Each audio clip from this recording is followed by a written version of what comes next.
No bread, no water, just meat. That's what's gonna happen tonight. We're in complete control now. Yeah, fuck yeah! I'm serious. I'm not going to sit back and take this fucking shit. Give me what I want! Give me what I want!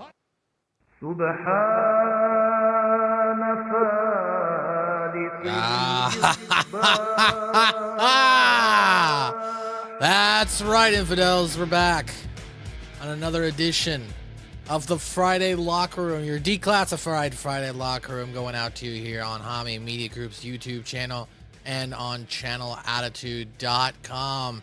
And Bin Hameen is on assignment. He has left the country, so I am in control. I have taken control of the bunker, and I decided to bring in some outsiders. I decided to go all the way south, down under, yeah? Pick me up some Aussies. Because I got two Aussies here today on the show to review all the hot headlines coming out of the world of professional wrestling. I'm your boy MSG. That's Jimmy T. And that's Pierce Austin, the greatest podcaster that ever lived. We're back. G'day, man. G'day. Back here, yeah. Stop. Yeah, I can't say it because I don't want to get it demonetized, so I was going to drop a swear word, but I'll wait 90 seconds. That's very considerate of you. I appreciate that. That is very considerate, actually. I was going to say it now, and I want to say it. Exactly, bro. I'm waiting to drop it. I messaged you a bit early, Jimmy. I'm going to roast the living out of you tonight. I'm excited, bro. I'm excited. I'm excited to be back on Hameen Media Group with two of my favorite people in the entire world. But those people couldn't make it. But I'm here with MSG and Jimmy T. Yeah, so I understand. I get what you're saying. Crikey. We're back. There's the C word I can use. There's the C word you can't use, you sick cunt. He said it. Bro. Oh, man. I showed self-control. So and the American I waited 90 seconds. It only said a minute on mine. Uh-huh. Actually, technically, you can't swear in the first 90 seconds, but now you can. Now you can. Oh, right? is it? It used to be 3 minutes, right? Oh, I don't know. Then you want to wait another 30 seconds, What? Pierce, just in case? No, not really. But, it was really hard when I was, like, doing the podcast name Shooting the Shit Uncensored, and it's like every single one of those episodes are not monetized. Yeah, you went in hard, bro, from the start of the show straight away. Well, that's why I had to acronym my podcast, Suck My Balls, a South Park Review, because I would start the podcast by saying, Suck My Balls. So I changed it to SMB, a South Park Review, so that way we don't say it in the first X amount of time. But, ladies and gentlemen, this is the Friday Locker Room. We're here to talk headlines. We're here to talk all the craziness in the world of professional wrestling. You are joining us live right here on Hami Media Group YouTube, so we appreciate you stopping in. Obviously, we already got some chatter. Zach, Cold-Blooded Bobo just popped in, so feel free to drop your thoughts on what's going on. Interact here in the chat room and let us know what you thought of this week's world of professional wrestling headlines. Let's start with some AEW. I mean, I know this is an historic moment for everyone. You guys, during the September 24, 2025 edition of AEW Dynamite, AEW President Tony Khan made a huge, blockbuster, important announcement. Khan revealed that AEW's women's tag team champions will be crowned very soon. And Renee Paquette then showed off the belts to the television viewers. Pierce Austin, are you excited about more championship belts in AEW? Why not? Like at this stage, let's just give everyone a belt. Like let's turn this into Oprah. You want a belt? You get a belt. Oh, you want to leave AEW? How about I give you a belt? I'll make you the international women's European national heavyweight middleweight champion of the state. Okay, great. We have another champion. There we go. It's like, look, I'd say like worry less about how many championships that you have and worry more about creative and doing more with your talent. Like if you're going to be able to create these championships and you're going to be able to get like a tag team over, then great. But AEW's booking since its inception has been pretty lackluster. So this is just going to be another fucking set of belts to, you know what I mean? Like to book and to, get people invested in, but I just don't see a fan base caring about it, to be honest. Jimmy, you're the one that watches the AEW Dynamite every week and has to review it on the Wreckage. So what are your thoughts on another belt being introduced? Do you think it's necessary? It's definitely not necessary. First of all, I'm still confused on the little mini tournament that they had about the unified belt. They just called it the Unified Championship, which was the unification championship between the International and the Intercontinental. I don't know what the hell the difference is, but now it's just called the Unified Championship, whatever that means, right? So now we're going to have tag team belts for the women too? That is correct.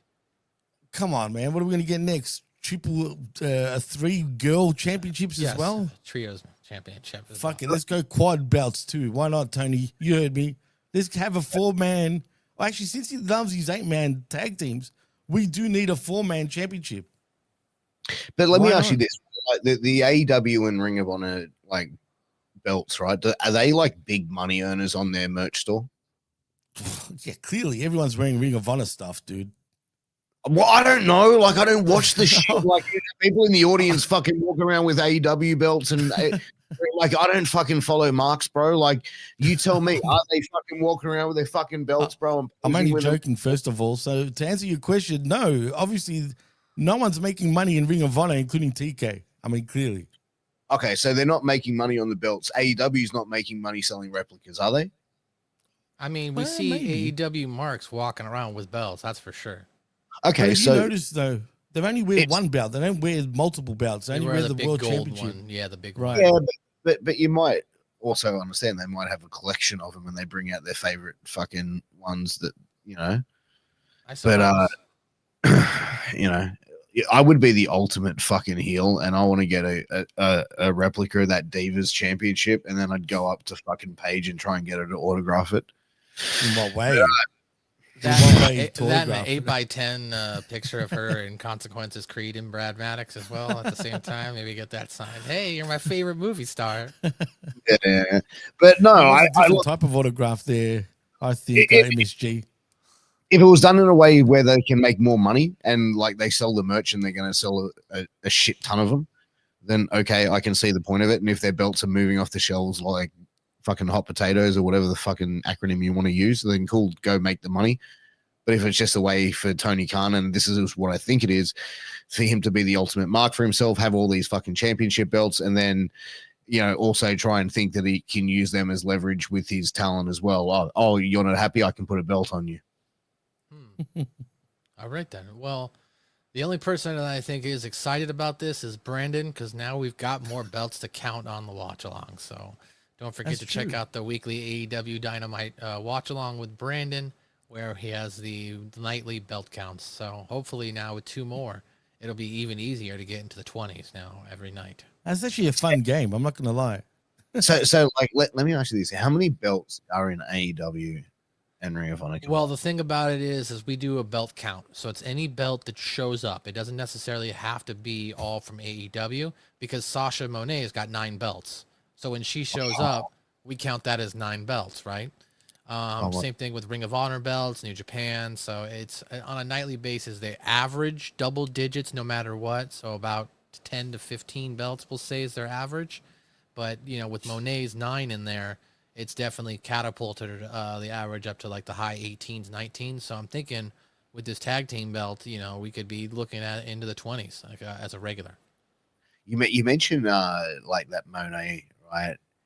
And I've seen her matches recently, and man, she's really become dog shit, hasn't she? Like, and I'm not saying it just to be mean, but she's fucking awful, bro. Like, I'm talking about, bro, you can polish a turd so much, bro, but at the end of the day, it's still a fucking turd. And you know, she just fucking, bro. Like, am I wrong? Like, you can obviously see that she was able to be fucking hidden in, like, her fucking inadequacy able to be hidden in WWE, but then she went to AEW and she's like, what is she working with, bro? Like, you know what I mean? Well, you know what? I'm going to disagree. I used to think she was crap at first, but she's starting to entertain me a little bit. Maybe because, well, hold on a minute. Hold on. Maybe it's more my cynical side, though, why I'm being entertained by her, if that makes any sense. There's not much that entertains me in AEW, to be fair, right? but she makes me laugh. So just her Isn't pouncing around CEO thinking she's the shit. I mean, come on. It's kind of freaking funny to me. So I'm kind of entertained. I saw she was rooting that guy with a fucking bull mask, bro. She is, bro. She literally is. Imagine that. He's not, like, man. I can't believe it. they go, oh, Dude, all he says, and this is what we do on the wreckage. The beast mortos. That's how you're supposed to pronounce him. That's how we do it. you got to show me how you did that, bro. That was fucking epic. That Wait, have you got a Roadcaster 1 or 2? I don't know. It was a fucking Roadcaster Class A Servo Bay. I don't know. We'll talk about that shit offline, bro. If you got the original one, you can't do it on the original one. You can only do it on the next You gotta one. be fancy like Jimmy and get the second one. Yeah. Well, not all of us can be trust fund babies like Jimmy. Oh, I know. Come on. I got mine years later from you guys. I was cursing when you. Anyway, let's not go there for now. Let's not go there for now. All right, so we sticking with AEW boys. MVP addresses the claim that people in wrestling refer to AEW president Tony Khan as Snowman. In the latest Wrestling Observer newsletter, Dave Meltzer of F4W Online, aka Cheesy Meltzer, noted that following about the relationship between AEW president Tony Khan and his media personality Ariel Helwani. AEW talent was not allowed on Ariel Helwani's show after Ariel Helwani called an interview with Tony Khan the worst of his career. I remember that. Even to the point of calling him Snowman, the WWE insider term among some for him. But I guess it's been worked out with Ricochet and Tony Storm on the show this week, leading to the head-to-head pay-per-view night. In an interview with TMZ, MVP was asked about the claim that Khan is referred to as Snowman, and he said, "Not us in AEW. I don't know where that came from. I don't know who put that out there. The only snowman I know is Jeezy the Snowman, you know? So yeah, hey, everybody got nicknames for different people, you know, but I have. That's not anything I've ever called them or ever heard that. Again, you got to remember, man, you know, these people that run these, what they traditionally call dirt sheets, it's all clickbait. Jimmy T, Tony Khan is known as the Snowman. Do you think that's true or false? I think that's 100% true, as a matter of fact. 100%. Maybe not to his face. Maybe they don't say it to his face. But guaranteed, you know, in the back, they'd be saying Snowman for sure. I mean, come on. If the rumors are true, and I believe they are, I mean, just look at the guy. I mean, I'm sorry, but you can't tell me he's not on some of that real cold snow shit. You know what I mean? I'm like, seriously, he's a bit weird, man. He's either that or he's mildly retarded. You know what I mean? It's one or the other. You know what I'm saying? There's nothing wrong with that either way. But I'm just saying, so 100% I do believe he is the Snowman. Pierce, do you think he's Frosty the Snowman with his jolly corncob pipe? I just want to say this. I want to be friends with Tony Khan. Like, I'd party with him. I'd be sitting there going, show me your action figures, cunt. Like, let's go. I'd be like, come on, bro. Let's get into it. Show me. Like, dude, You'd be dumb not to, though. You'd want to get close to him, right? I mean, come on. Dude, I think WWE would be using that term within a certain group of people behind the scene. You know what I mean? Like, I don't think it's something that, you know what I mean? Like, especially with TKO around and stuff like Austin that. To Crown Jewel confirmed. He's going to go over there and he's going to try and find the Snowman. Hey, I'm going to go to Grand Slam, right, in Sydney, and I'm going to look for him. And if I do, I'll say it straight out. Snowman, what's going on? You know what I mean? It's but you wanted, the last time we did a show, what was that? I Like It Raw. It's last week. Right. Didn't you want to throw things at the professional wrestlers? And I was trying to tell you, you can't throw things, Jimmy. You're going to get yourself That kicked was out. then. This is now. Oh, okay. You know what I mean? Get your ass as well. I'm a lot more chill now. If anything, I'll be throwing snowballs at the Snowman. Cold Blooded says if he lives on his dad's yacht on international waters, that everything goes, pal. So there you go. When you say throwing a snowball, are you meaning like 8 balls? Yeah. Well, hey, yeah, maybe. I mean, if I had a lot of money, I would. Do you have, Jimmy? Jesus, and yes, I will go to AEW with you, my friend. Yes, and I will allow you to buy those tickets. Yeah, You better. We'll go to some Oh, shit, hotel. that's funny. Yeah, but, man, hey, if I had a lot of 8 balls, I'd be throwing it at his head. I'm sure he'd be happy. I think this is a weird rumor that started years ago that Yeah. continues to just get bigger and bigger. That Tony Khan Well, it's is snowballing into a bigger ball. In It's other words, is that what you're trying to snowballing. Yeah, say? exactly. Yeah, it's definitely snowballing every year where people think that Tony Khan is Tony the Snowman. I mean, The come on, funniest dude. I mean, all these years, think about it, guys. You know, where there's smoke, there's literally fire, man. I truly believe those rumors, man.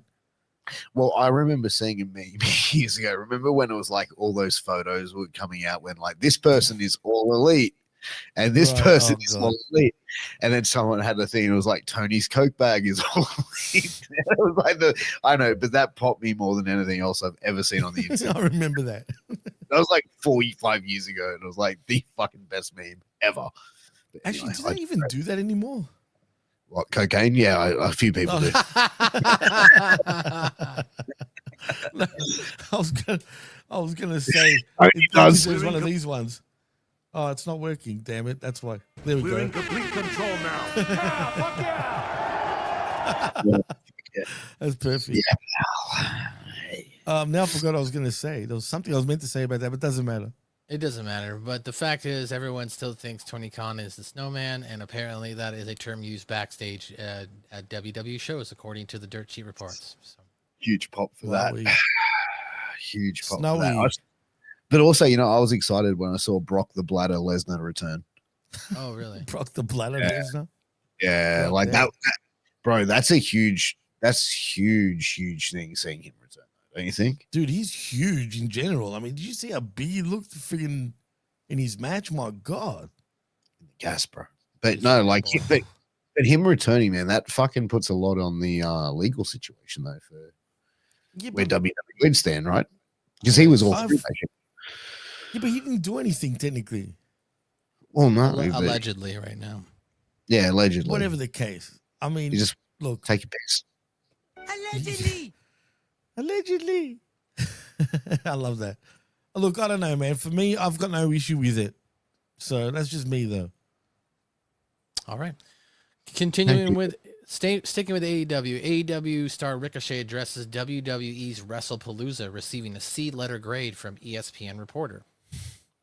Following the 2025 WWE WrestlePalooza PLE, ESPN Combat Sports reporter Andres Hale gave the show a C letter grade. AEW Ricochet addressed it on his post on X by saying, quote, "I know our show was a way better C." Ricochet then wrote a follow-up message. Also, what's funny to me is how a show where they have said over the year that they aren't a real sport, and it's more of a TV show about the wrestling company, but they are on ESPN, a sports TV channel. Make it make sense. Laugh out loud. So first off, I just want to address the elephant in the room. I work for ESPN, and AEW does air on ESPN. It airs on Australia and New Zealand ESPN channels. So his show is being does. carried by ESPN. So that's a very weird comment for him to follow up with, but he says his show is way better than a C. Jimmy, you watched AEW on a week-to-week basis. This last weekend's edition of All Out versus WWE's WrestlePalooza, which one was the better show? I've got no qualms in saying this, but WrestlePalooza was way better than All Out. All right. That's why I'm shocked that this ESPN guy, and I'm shocked that you even brought this up, actually, Matt, surprisingly, first of all. But yeah, no, it was a lot better than All Out. One, it didn't go for 10 hours like All Out did. Two, it wasn't as bad as what this guy said it was. It really wasn't, man. So I don't know what this guy is on about, man. Well, wrestling's also subjective, though, Jimmy. But that's So right. you know, It's true. and someone who isn't like this person from ESPN that was reporting this, right? Like, is he a wrestling reporter? Has he got a fucking thing, or is he just some sports reporter? And is like, yeah, that looks like some cool flippy shit. He's a combat sports reporter. Yeah. That's why. So he's not really a pro wrestling fucking reporter, and the fucking I don't know, like I don't know, maybe WWE was a bit too lights for him.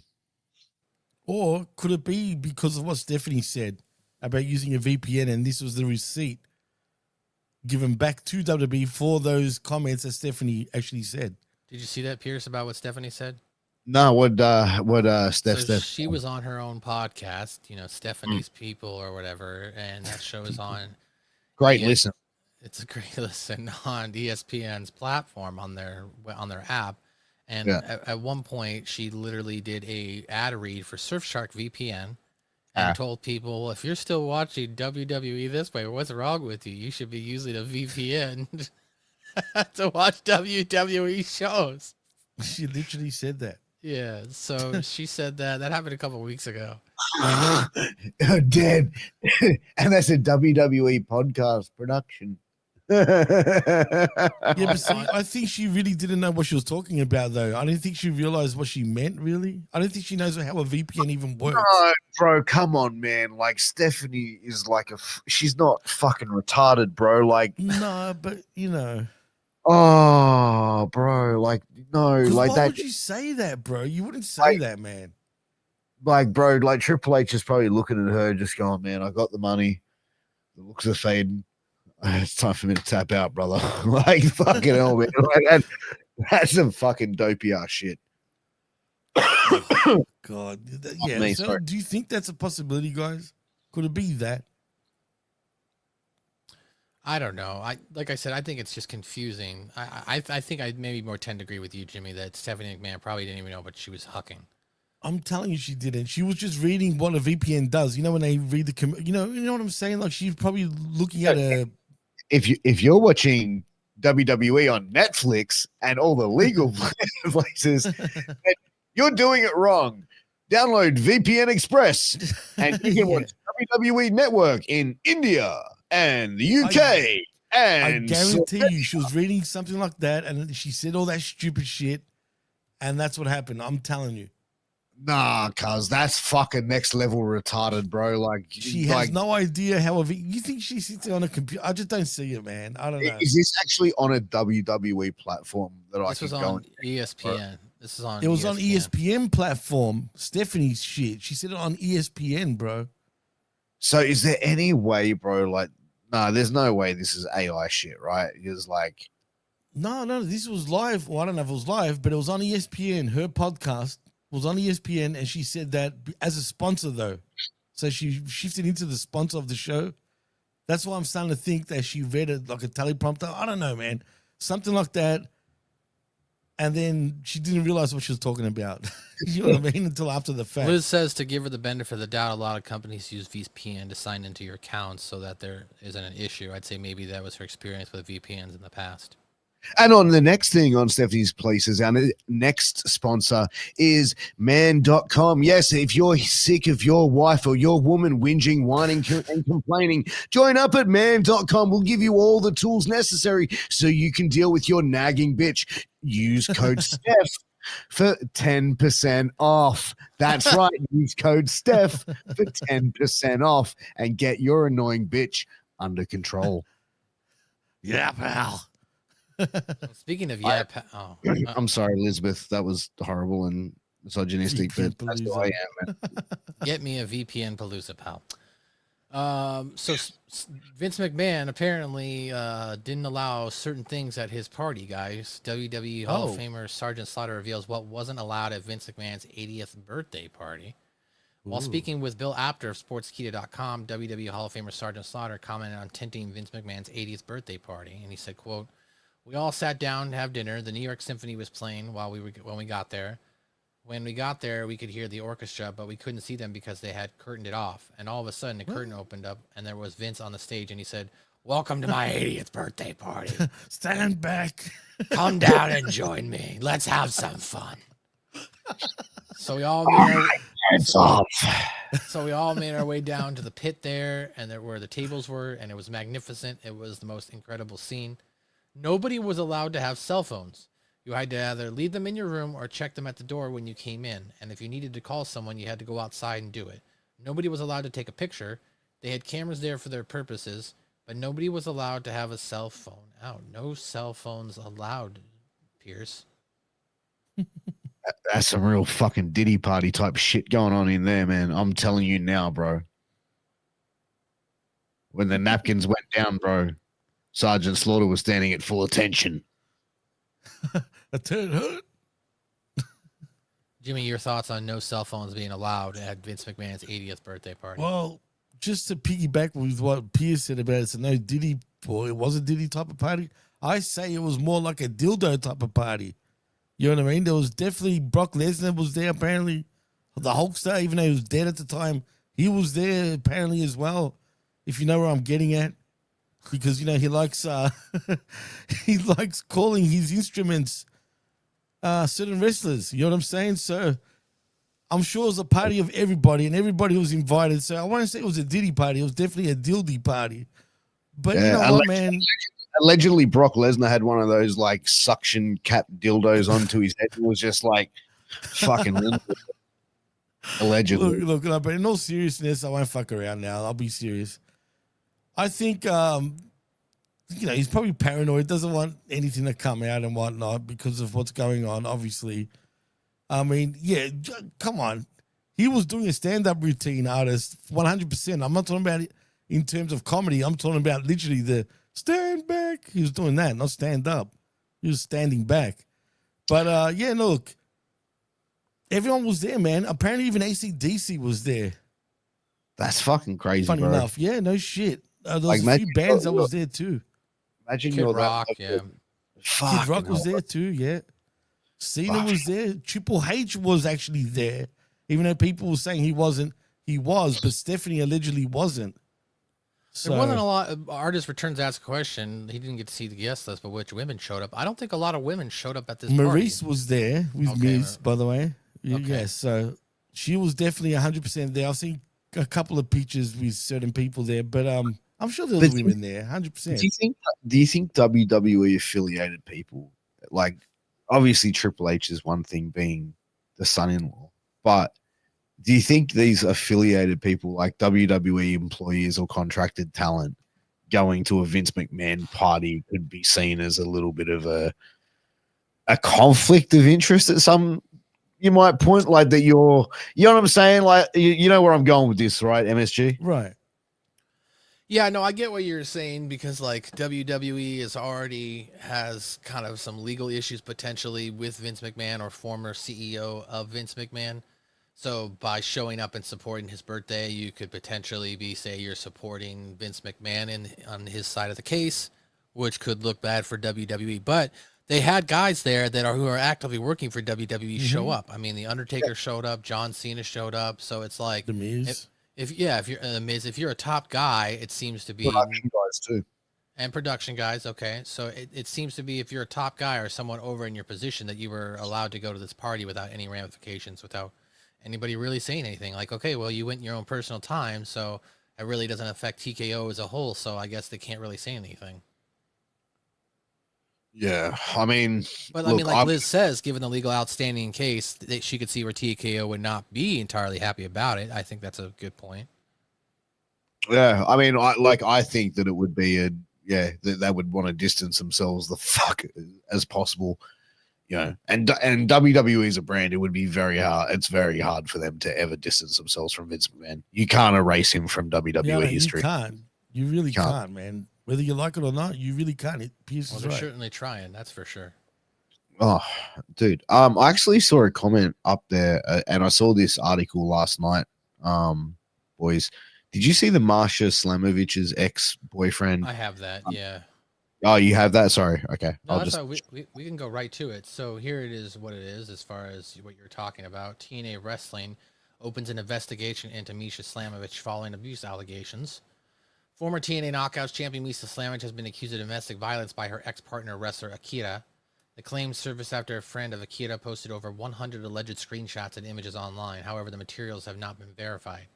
TNA Wrestling issued the following statement to John Alba of SI.com by saying, quote, "We take any allegations like this very seriously and have begun an internal investigation." At death's userin Bam/Jasmine says Misha is an abusive piece of shit who feels entitled to everything, including a Ribera jacket. Anyways, enjoy some of her abuse of text messages. And she says, quote, on a lengthy Twitter X message, "I woke up to this and people asking me if I was okay, kind of want to throw up, kind of want to go away forever. My friend held back for months because I asked her to, and I would never have said anything. I still really don't want to. I didn't want to lash out in anger because I was angry, suicidal, and depressive since the end of January. I'm not alive, though, if she didn't take my calls every day while caring for her sick grandfather. I'm not alive if my roommate Wraith Didn't laugh with me at stupid videos daily. I'm not alive. Dale Patrick and Simon Gotch weren't there for me. I gave a lot with a little in return. I had a lot of growing up to do, and despite my progression, I was always told I was never doing enough. The things I like and did were stupid and waste of time. Things I told about my thoughts about my gender and the confusion I was feeling was turned on me. I was lied to about finances and spent more than I should have because I thought we were struggling together. I almost killed myself 3 times as the life I tried to build with someone was torn apart, and I became nothing to that person. It was like a withdrawal. Every time I went to the hospital, that person I put on pedestal was gone. I didn't matter. I would have never said anything. I only came out with my prior experience of sexual abuse because I was spiraling alone in Japan. I tried my best, but my best was never good enough, and all my accomplishments and money were nothing to do for tools for someone else. She continues on to say, more, quote, I love wrestling. I love the life and people it brought to my life, even her, but it's not a drug for me. If this makes it impossible to hire me or anything else, so be it. I'll move on because wrestling isn't everything to me, and I'm thankful it showed me the world and the man I am. Wait, what? Well, That was Akira. He's a deathmatch okay. wrestler. I was gonna say. The man I have to be for myself. I'm just looking for my happy ending. So yeah, and then former TNA Knockouts Misha Slamovich issued a public statement by saying, quote, up until the beginning of this year, I was in a toxic and mutually destructive relationship. We hurt each other deeply, and in private moments failed to treat each other with the consideration and respect we both deserve. I take responsibility for my actions, and I'm sorry, embarrassed, and ashamed of the role I played in our relationship and the way things turned out. In that time since, I have sought to help reflect on this time and deal with conflict in a more mature, healthier, and sustainable way. I apologize to those that I let down, including my former partner. I hope he's able to heal. This will be my only statement on the matter. And then Todd Bradley just said, my thing is that it's a he said, she said, just like the whole speaking out stuff. Mhm. It should be up to the company to make the final call and not the fans, but unfortunately that's not the case. He's No, right. and the voice of many can actually persuade, and we see that in entertainment, and we see that in pro wrestling, right? And okay, so like anyone getting abuse in any relationship is not a good thing, and I'm not gonna make light of that. However, I do want to just look at 2 points. Where is Akira wrestling at the moment in front of like deathmatch wrestling crowds, and Marsha Slamovich is appearing on NXT? You know what I mean? Like, now's the time that you decide to drop this shit when she's about to get fucking signed. Like, dude, That's how they do it. the way that I look at it, bro, like that's a fucking, I don't know, man. That to me is a shitty fucking woke fucking bullshit fucking play to do. Because if you're gonna do that, why not call it out after the breakup, bro? Like, why? Like, how long have they been broken up, bro? Like, you're calling this shit out now. Why? Just so you can get some sort of fucking revenge? Like, if that's the case, bro, then Akira, like, bro, like the statement itself, like, man, you're in an abusive relationship, you're in a shitty relationship. He turned around and said that he overspent because he thought they were struggling together, bro. Like, if you're struggling financially, then you don't fucking overspend, right? You know what I mean? Like, if you're struggling together, so you save together, you grind together. You know what I mean? You don't fucking go out and go, yeah, let's go fucking spend money. You know what I mean? Like, I don't know, bro. Like, that to me is just like, that's some fucking speaking out fucking like pussy ass shit to me, bro. And I'm sorry, bro. Like, I'm not like making light of anyone being abused, bro, but like, he's one of them deathmatch fucking like woke fucking hoes. And bro, like that's what you see from that fucking community, bro. Akira's American too, right? Even though he's got a Japanese dog name. Yeah, bro. What is he, a dog? Is that what he plays? Nah, bro. He's been bought out to Australia as well by that I know fucking. Akira. I know exactly what it is. I'm just saying. Yeah. He got bought out. he got bought out to Australia by that fucking scamming company. What scamming company? Which one? You know, that promotion I told you about. They hit each other with light tubes. Oh, yeah. See, that's not my type of shit anyway, so fuck that. But as far as this goes, I mean, this sounds like an abusive relationship, obviously, from the start, but I feel like there's more involved here, man. Were they both, if they both broke, were they both seeing the snowman a little bit too much? I mean, was something like that going on?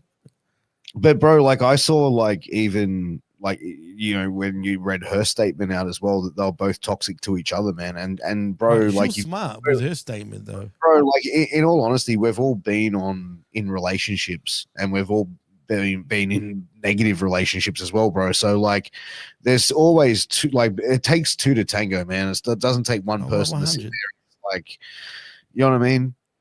Like, you know what I mean? If I went out there and just started being an asshole to my fucking wife and started going, "Hey, bitch," and fucking blah blah, she'd be like, "Get the fuck Cook out me of some here!" eggs, bitch. But you know what I mean? Like, it's just, Yeah. it's not. I don't know, Well, bro. It like doesn't pass the the- smell test to me. Like the artist says in the chat, cocaine's a hell of a drug. I agree. I think there could be a lot of that going on too, man.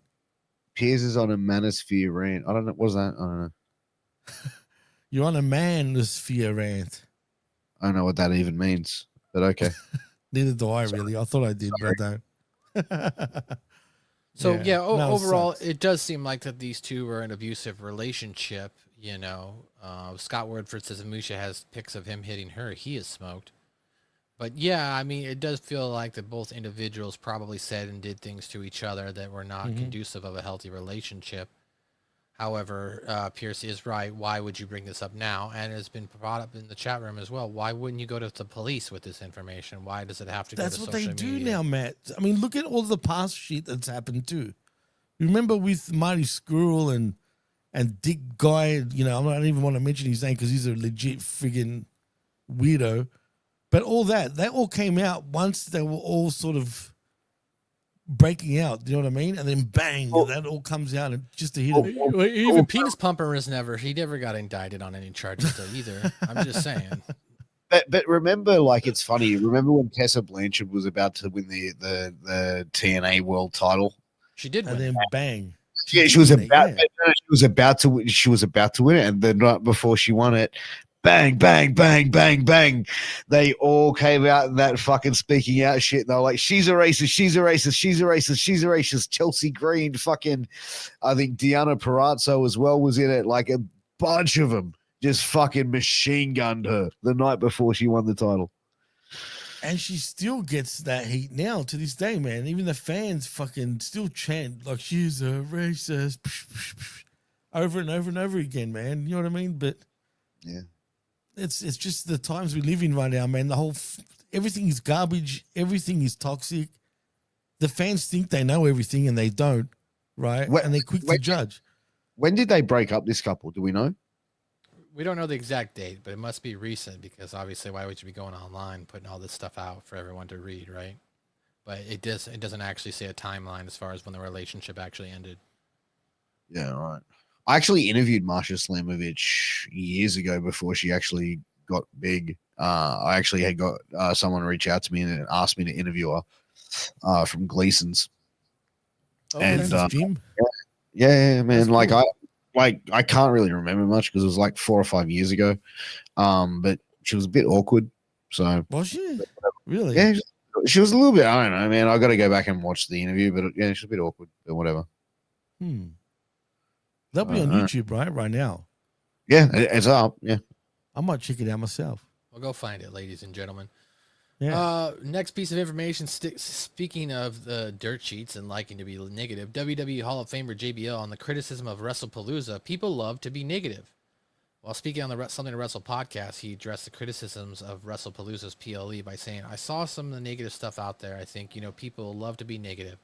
Dracula is the second most sold book behind the Bible, and reviews when it came out were horrible. So I think reviewers have always been negative, and I just think that's what people, you sound smart when you're negative.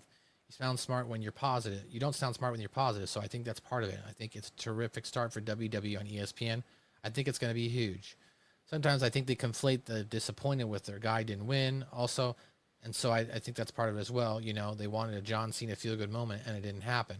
If you're doing this for new fans, for Brock Lesnar to go, Brock Lesnar is going to apparently be around a while, and he's the beast, and you're going to go forward with him. I have no idea what their plans are, but I think the husband's decision to put the guy over, I think the business decision, to put the guy over that's going to be staying there is best. And John is a guy that, I think you could have guessed this. John has always been a very giving guy. Maybe too much sometimes. I don't think it's the case, but he has always been that guy. Pierce, did you watch WrestlePalooza?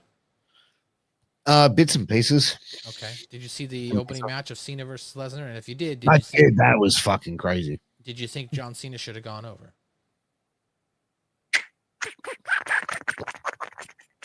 No. No. Why is that? Why so? Good man. Brock Lesnar is returning. Why are you going to have him come back and job out to Cena first night back? Because it's Cena's final retirement tour?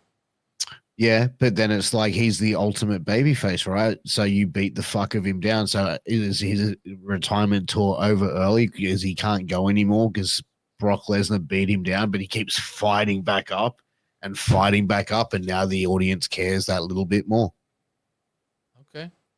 Jimmy T, what are your thoughts? Did you think John Cena should have lost that match? And if so, do you think that there are people like out there reviewing this show that are negative about it because they wanted that feel-good moment? Well, first of all, you know my answer to this already because I was the only one that predicted in our predictions that Cena was going to lose this match, as what Pierce was saying, because it's Brock Lesnar. First of all, those people that are complaining, don't they understand the way the business works? When you're on your way out, what is the thing that you do in professional wrestling? You put guys over. Exactly. Lesnar ain't going anywhere. So it made total sense to put Brock over and why Brock won. I'm sorry, but screw the kids. I saw them all crying, which was funny to me. They were all crying. The second he lost, the way they were crying was pretty funny. And I'm cool for a moment like that. You know what I mean? Cena doesn't have to win all the time. He already won the championship. But that's the thing. Sorry? He's gonna come back, and he's gonna beat Lesnar. He's gonna overcome the monster. That's the. I don't think so. I think that's I don't think that's happening. We've got new developments actually, Pierce, with that. Really? Yeah. So you'll be we're done shocked, now? probably. He's done. He's not coming back. I don't think there's going to be there's no plans right now for a Brock Lesnar John Cena follow-up match. Mate, I reckon they're fucking working everybody, bro. It has to. Make no mistake. Cena would have been the one that said to put him over, I think. They're working everybody, bro. Like, of course, man. They get more people to care about it, get more people invested about it. You know, get the sympathy for the babyface. Well, the next thing that's announced right now is October 10th or October 11th. It's going to be John Cena versus AJ Styles. In Australia, Perth. In Australia. With no build, really. They just announced it on Twitter. No, but there's not going to be a build because he's not going to be around for a build. Right. John Cena's not going to be there for the dates. So he's not there to promote it. He's just going to rock up and just be like, it's John Cena. Pretty much. Yep. They call each other. It was requested on Twitter. They both kind of called each other out, and then they both agreed to it, and then the match was made. They're both like, our fans wanted to see this, and what the fans want, the fans get. You know what I'm saying? I didn't ask for this. God damn it. Nah. I'm cool with the match. I don't like that there's no build, though. Cool. Perth. All right. Huh? Well, there you go. You guys, I mean, what do you think?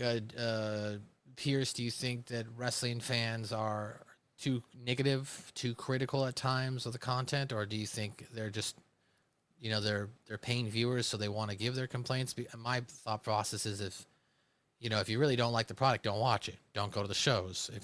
Money is, the way to talk, and talk is cheap if you don't back it up. So, like, if you really don't like the content, don't show up, don't watch it, don't fork out money.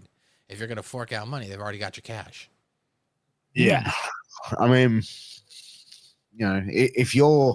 who's the idiot then? If you're saying it's crap, but you're going there and spending money on shows, you know what I mean? Like, okay, cool. We suck, but yeah, like, clearly, you know what I mean? Are fans too negative? I think fans have a right to an opinion if they don't like something, and they can voice their opinion. Yeah, I think the fans have a right to opinion. I think there's certain things they should not comment on, but yeah, they have a right to comment on the product. What about you, Jimmy? Do you think there's been an overreaction about this WrestlePalooza pay-per-view? Negative reviews about it? Absolutely, there has been. I think. You know what I mean? It's cool to shit on WWE these days. Let's be honest, right? Even if they put on a good show, there's just shit on them. Triple H, he should be called Triple K. He sees no color. Like, come on, man. You know what I mean? Okay, there's something to that at times. I'm not going to lie when it comes to him seeing color or not. But people are way too negative on WrestlePalooza, man. I think it was pretty decent in my opinion. If it went for 5 hours, sure, shit on it. It went for 3 hours, man. The pacing was fine. The show wasn't bad. I don't understand what people's problem is. I just want to say one thing though to the artist for saying how AJ should win too, seeing we're dropping Cena out. No, AJ will not win that one though. You see? Don't compare AJ to Brock Lesnar, man. There's two different beasts over here. You know what I mean?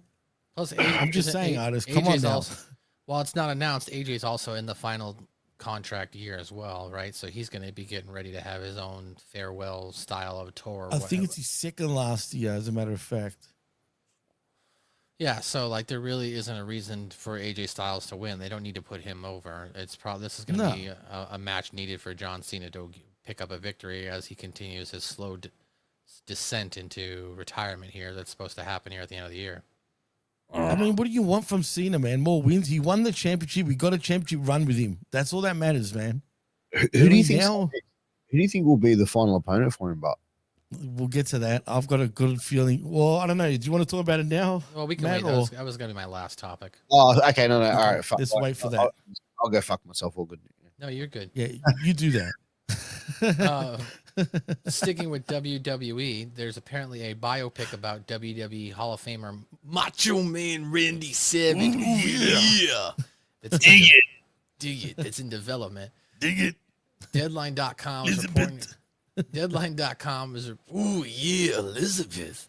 Deadline.com is reporting that Kenan Thompson and Johnny Ryan Jr.'s company, Artists for Artists, is developing a feature biopic titled Macho about WWE Hall of Famer Macho Man Randy Savage. The film is based on a script co-written by Savage's late brother Lenny Poffo and Eric Shapiro. Thompson and Ryan Jr. will produce alongside Paul Coy Allen, with Jonathan Davino, Corey Litwin, Boris Shavertz, and Monica Weber serving as executive producers. Ryan Jr. had the following to say to Deadline: Macho Man Randy Savage was the greatest showman of all time and the OG bad boy of entertainment. His outfits were electric, and his personality, and so much more that was an artist. He's an icon. Lanny and Eric did a great job capturing the story and the crazy 80s wrestling area that turned wrestling figures into lifelong pop culture icons. Jimmy, would you be excited to see a non-WWE created version movie of the Macho Man Randy Savage? Oh, yeah. Actually, I would be, if it's done right. If it's done properly and no shenanigans and shit like that, absolutely I would. But they were going to do a Hulk Hogan buy-up, were they not? And then that went out the window. Every time I hear something with professional wrestlers. Sorry, Pete. It got cancelled because of the racist comments, didn't it? No, this was in development after all that shit, believe it or not. Oh, okay. Wasn't it Chris Hemsworth? Yeah, he was going to be Hogan. As a matter of fact, he was like getting big, man, and he was starting to look like Hogan. They actually started filming. I can't remember the reason why it stopped, but there was a reason why, but I can't even remember now. I think Hogan put the kibosh on it, as a matter of fact, because he didn't like something about it. So he pulled the plug on it, and but as far as this goes, hopefully it comes out, because these things never work out for whatever reason. So I'm not going to get my hopes up. It says that the Hulk Hogan biopic was canceled primarily because Netflix missed a crucial payment deadline, leading to the termination of the project despite a strong script and Chris Hemsworth's initial casting. And Hogan was the one that pulled the plug on it. Other contributing factors included contract issues and a decision by director Todd Phillips to move on from the project after the delays, which were also exacerbated by COVID-19 and the SAG-AFTRA strikes. But yes, Hulk Hogan himself confirmed that Netflix failed to make a required payment on time, which led to the collapse of the deal. That's weird, man. Like, oh, you're not going to pay me on time, brother. You know what I mean? Like, come on. That's crazy. That's crazy. But yeah, hopefully, I mean, if they decide that they're actually going to put together a Macho Man Randy Savage movie, hopefully they cast a good actor to play Macho Man, because the guy that got to play Ric Flair in that Kevin Von Erich movie, yeah, he was not good. Oh my God. He was not good. That was bad, dude. That was really bad. When I first saw that, I was like, is that Flair? For real? For real. Yeah, that's pretty bad, man. A couple stories before we get into the main story that you were kind of alluding to. There's reportedly some concern that Piper Niven could be dealing with a career-ending injury. Piper Niven has not wrestled since the August 22nd edition of SmackDown. While speaking on Wrestling Observer Live, Brian Alvarez noted the following about Piper's situation. Fightful Select reports that she's out with an undisclosed injury. I think we had reported previously, but I guess they wrote, we didn't hear what the specific injury was, just as they didn't know how bad it was at that point. And all that is true, but I can also tell you there's concern that it could be career ending. So whatever it is, I mean, it's serious. Hopefully she can come back, but she's out due to injury. And then on a post on X, Chelsea Green said, our beloved head of secretary, Slagent P, is currently out on a top secret special assignment.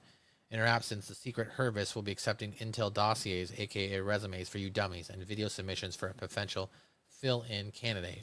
Only those with the licenses to slay, investigate background of Herlock Holmes, and impeccable record of security will be looked at. Pierce Austin, would you be sad to see Piper Niven with a career in injury? I would be sad to see anyone with a career-ending injury, man. It's a fucking, it's horrible, man. It's horrible, and it's, you know, these young people that get to the level that they work so hard to get to, and then have it taken away. I hope it's not a career-ending injury. I hope that, you know, she can take some time off and recover, man. Because man, I wouldn't wish that on my worst enemy, to be honest. Jimmy, would you be sad to see Piper Niven go? Are you a big fan of Piper Niven? I actually am a fan of Piper Niven. So I would be sad for her to go. The only problem is we don't know what her injury is. If it's leg related, I assume could be knees. Then I'm sorry to say, but could it be something to do with her weight? You know what I'm saying? I hate to put it out there like that, but I'm just saying, like, if that's the case, then maybe she should consider losing some weight. So then, you know, it's not too bad on her knees. Okay. So yeah, I would be sad if she's not going to come back, but I think she'll be back eventually. Yeah, I don't propose to want anyone see lose their livelihood by any means necessary. Right. Because obviously that's the way you're making your bread and your butter, and nobody wants to see you lose your job, especially over an injury. Elizabeth, though, does say Piper has been losing weight, so there is that, Jimmy. So She has. I hope It's true. WWE still keeps her though, and utilizes her, because I think she's entertaining. I think that she can be used in numerous roles within WWE as well. I mean, she has a fantastic personality. But yeah, I hope that it's not a career-ending injury, because that sucks. all right, last bit of news before we talk about the main news here. Angelina Love and Velvet Sky are being inducted into the 2025 TNA Wrestling Hall of Fame. TNA Wrestling announced the following. The beautiful people will be inducted into the TNA Wrestling Hall of Fame on Sunday, October 12th at Bound for Glory. Angelina Love and Velvet Sky joined Mickie James for the first ever multi-female class inducted into the TNA Wrestling Hall of Fame. The beautiful people duo of Angelina Love and Velvet Sky will be inducted in the Hall of Fame on Sunday, October 12th, the showcase event of the year for TNA held at the Tonga Center in Lowell, Massachusetts. A surprise video announcement was made by TNA President Carlos Silva, shocked the legendary duo with the Hall of Fame announcement. Angelina Velvet, Mickie James for the class of 2025, marking the first ever multi-female women's class inducted in 1 year. The TNA Wrestling Hall of Fame, of course, was established in 2012. It has honored 12 individuals of 2 groups, 4 members, 16 total inductees. There are now 6 knockouts in the division, which include Gail Kim, Awesome Kong, and Tracy Brooks. There's, of course, a full press release about this. Pierce Austin, were you a big Beautiful People fan? Is there a Beautiful People moment that sticks out to you? And do you think that they should be in the TNA Wrestling Hall of Fame? Yeah, man, I liked them. They were cool. My favorite moment was their entrance. Letting the pigeons fly. Exactly. Let Yeah. the pigeons loose. Hey, As man, Taz would say. yeah, bro. I mean, they were perfect for that time in wrestling, man. They were gorgeous, beautiful women, and you know, for the most part, when I watched their matches, they could wrestle as well. Like, they could go a little bit. So, yeah, man, well deserved to them. Good luck. Do you think that they were a byproduct, though, of a era that wrestling has moved past? Right? I mean, because we used to have more focus on women that looked good versus women that actually could wrestle in the ring. Yeah, I mean, I think that could also be something they could look at focusing more on as well, because it's like, you look at most of the women that are on TV, right? They're beautiful women. So you could, and I think that like, yeah, they're beautiful people. But like, I think that you're doing with that. What's that chick in NXT that came over from AEW? Mariah May. Yeah, that one. I think they're kind of doing that with her, and I think they also, like, over the years as well. That what's her name? The chick that was with Killer Cross, his wife, Bordeaux. Bordeaux. Like, she did, like, she floated down that line of the risque character for a while too. I remember. Okay. So yeah, I mean, I definitely think it's a byproduct of that era, but I think that it should make a comeback. God damn it. Jimmy T, are you a fan of the beautiful people? Do you have any favorite beautiful people moments that stick out to you? Well, like you said, I would have said the entrance. I was like, damn it. You know what I mean? And that the pigeons loose always come to mind. And obviously, I mean, let's be real. I mean, I wasn't the biggest fan of Angelina, if you know what I mean. I don't want to say why. I'm sure people understand why. No, I don't. But okay. Why? Why do you? I don't know, man. It's just. But anyway, but Velvet, I mean, damn. You know what I mean? She was just perfect for that role, in my opinion. Look, they both were. To be fair, you know what I mean? They both were perfect at that time. Lacey Von Erich was in there too. Lacey Von Erich, and also what was the other? Lacey Von Erich was part of it at the time. Exactly, Artis, you said it. Thank you. That was another one woman in the group as well, and Madison she's married. Rain. Madison Rain. Married to the Go. What do you mean, Madison Rain? She was like Rain. Nah. Madison Rain and Velvet Sky and Angelina Love were like the original, yeah. And then Madison Rain. Then Lacey Von Erich joined, and then Lacey Von Erich left, and then it was always the three. Lacey was good though for that group, I think, because of her looks per se. Madison Rain though, she was more of like a wrestler, because Lacey. I mean, I'm just saying, dude. I'm just saying. Madison Rain, are you fucking serious? I can't believe it. I love you. I didn't think Madison Rain was that friggin' great. I mean, she's a great wrestler though. Come on. Hey, isn't Madison Rain the one that's in WWE in AEW right now? She's a backstage. Yeah, like backstage, coach. Right. Come on, bro. Are you done your zub? Like honestly, Lacey Von Erich, like, yeah, she was hot, but like, come on, man, like she was better looking than Madison Rain. Come on, bro. Man. She was about as coordinated as Wes Briscoe was, bro. Damn. I don't know, man. Yeah, she was the most talented. I mean, look, Frank says I'm with Jimmy. Thank you. And Artis says Madison clearly was the most talented. The rest of the group, they all looked good, but not better than. Come on, bro. You still pissed about that? That was funny. I think what's interesting though is we're talking about, and I'm not saying that this is a bad thing. We are all adult males here who have libidos. That their looks seem to carry them more than their actual. Well, that's what they were. They were all that. But look, even Cold Blooded said it. They were TNA and TNA. They were the TNA in TNA, absolutely. But Madison Rain, I never felt suited the group for me. I always felt like she was the brains of the operation. Yeah, she was the brains because she was the one that could actually wrestle, really. Right, so she added credibility to the group. Because you don't need. She didn't need to be part of the group.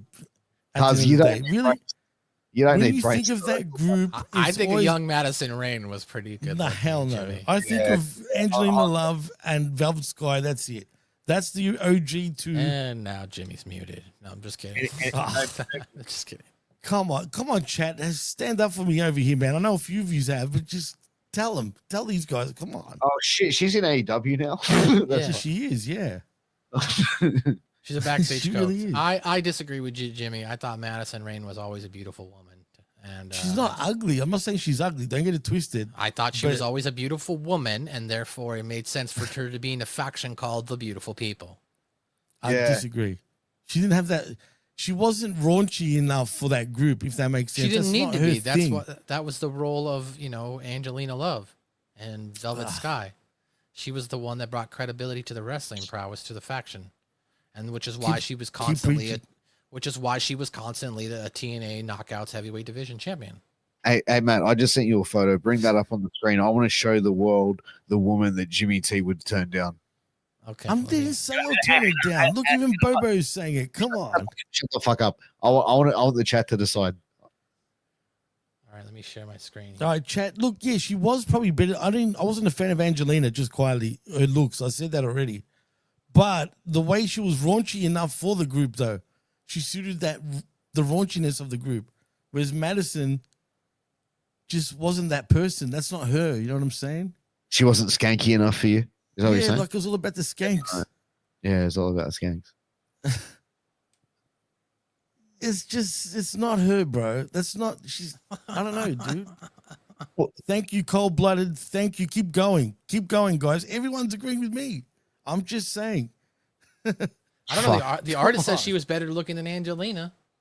She was, but she wasn't raunchy enough like Angelina, though. That's what I'm trying to get at. So you wanted her to come out deep throating a fucking 18-inch. No. You don't get me, man. You don't get me. The thing about the beautiful people, they're not acting slutty. Let's be real, right? That's the gimmick. Because your Pornhub search must be off the chart. God damn it. Well, the chat agrees with me. You know, numbers always win. That's all I'm saying. Majority over minority. Oh my gosh. Thank you, chat. Oh my gosh. And I'll take Lacey over friggin' Madison any day too, Team Cooper. Lacey could not wrestle her way out of a paper bag. Wow. Yeah, but that's the thing. Yeah, they were crap wrestlers, but it wasn't about their wrestling. That's what I mean. They were there for boys. She could not wrestle her way out of a paper bag. Sex still sells, no matter what anyone says. Well, for the boys backstage, yeah, let's bring them in. It could have been for the boys too. I mean, shit.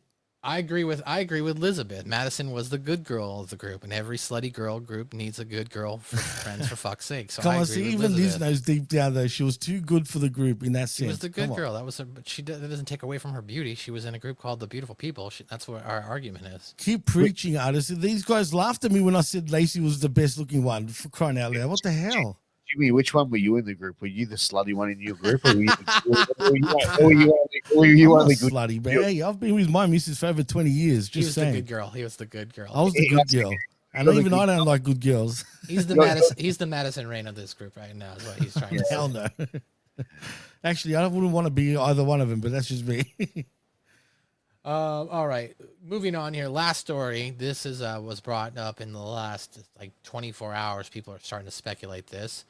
3 clear signs that Edge is coming back to WWE. WWE legend Edge, aka Adam Copeland, left Stanford Company in 2023 after his contract expired. He then made his debut in AEW, and the Radar superstar has dropped hints suggesting that he might be returning to the sports entertainment juggernaut.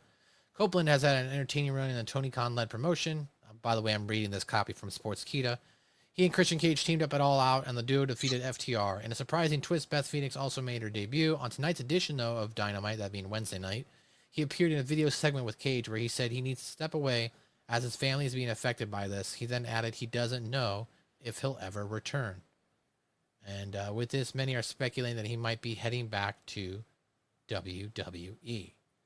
Edge and WWE Icon both have paid tribute to each other, hinting at one last match. John Cena is on his way to his retirement with only 4 open dates left. We now know one of them will be AJ Styles.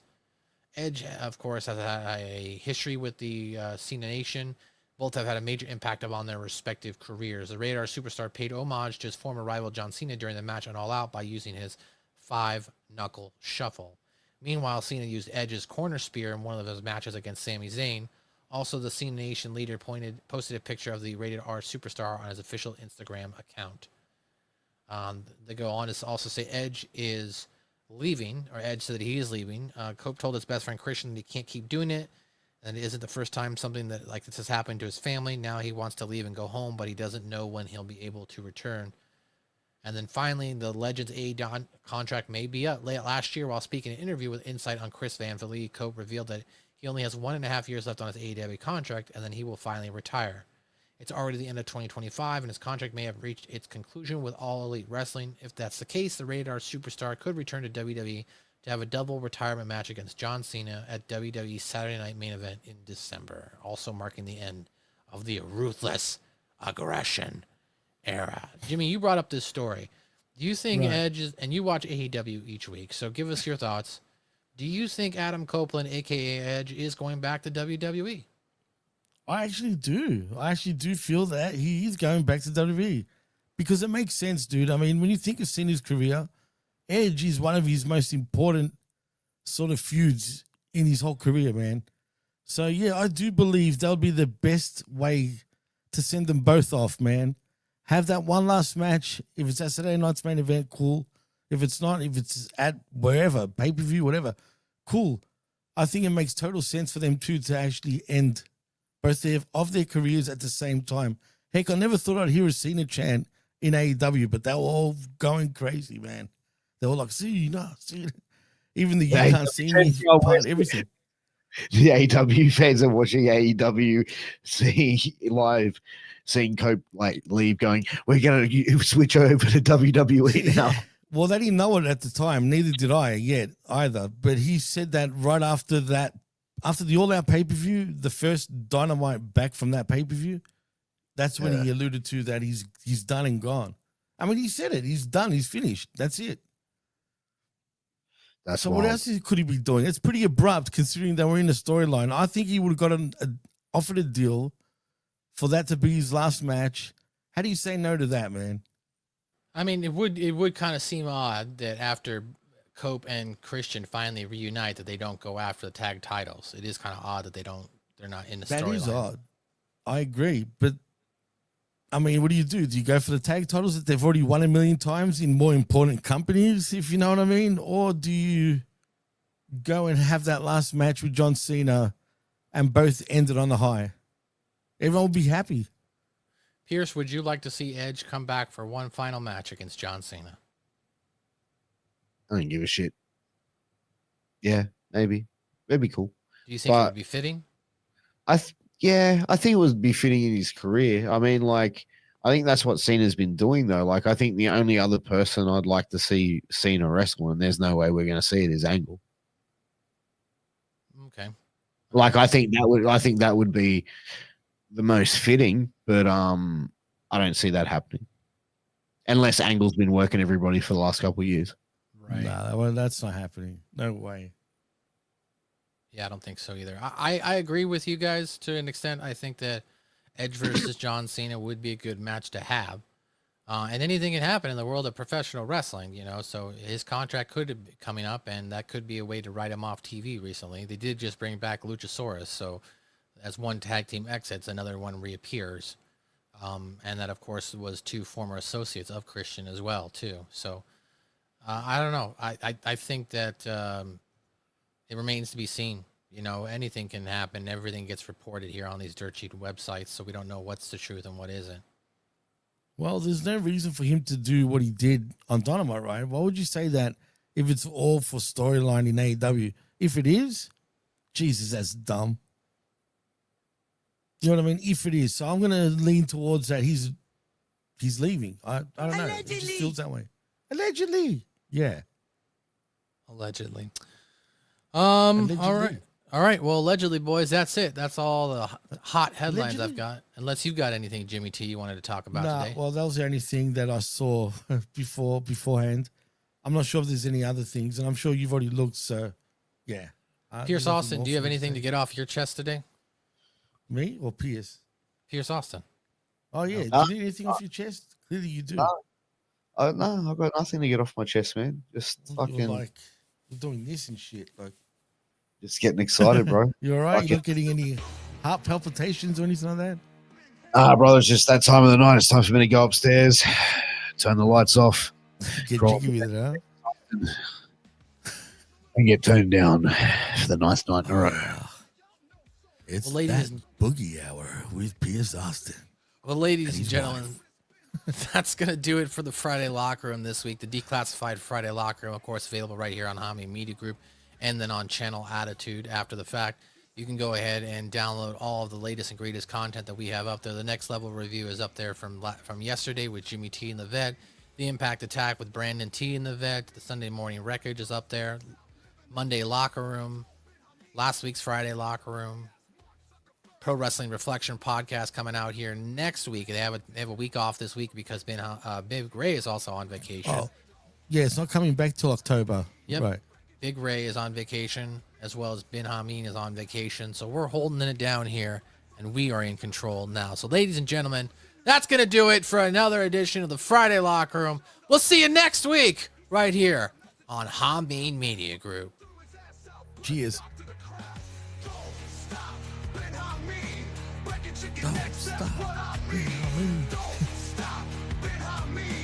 Running from the spooks out, living the dream.